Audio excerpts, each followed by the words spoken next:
Découvrez comment Donald Trump protège l'Amérique contre les attaques des terroristes.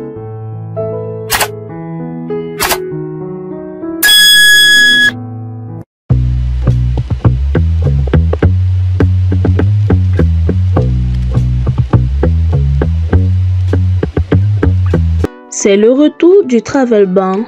Donald Trump a interdit aux ressortissants de 12 pays l'entrée aux États-Unis pour protéger le pays des terroristes étrangers.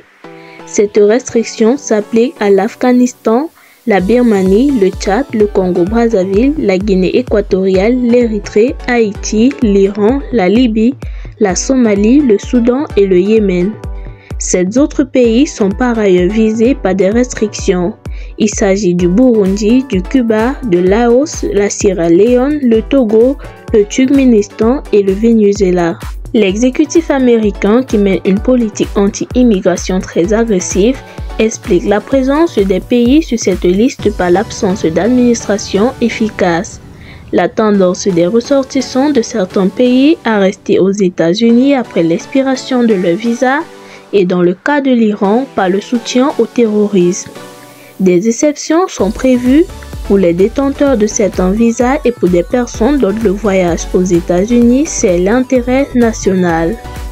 Les footballeurs participant à la Coupe du Monde de 2026 qui se déroulera aux États-Unis, au Mexique et au Canada, ainsi que les athlètes des Jeux olympiques de Los Angeles ne seront pas concernés par les restrictions. Le Venezuela a averti ses ressortissants que voyager aux États-Unis représentait un grand risque.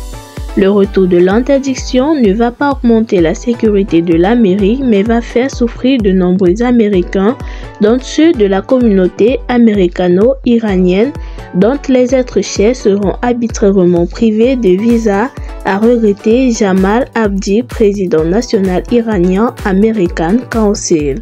Des restrictions pleines de bon sens. Donald Trump a comparé son nouveau travel ban aux restrictions efficaces qu'il avait imposées à un certain nombre de pays, principalement musulmans, au cours de son premier mandat et qui, selon lui, avaient empêché les États-Unis de subir des attaques qui s'étaient produites en Europe. Nous ne laisserons pas ce qui s'est passé en Europe se produire en Amérique, a-t-il affirmé. Si vous avez aimé la vidéo, n'oubliez pas de vous abonner et liker.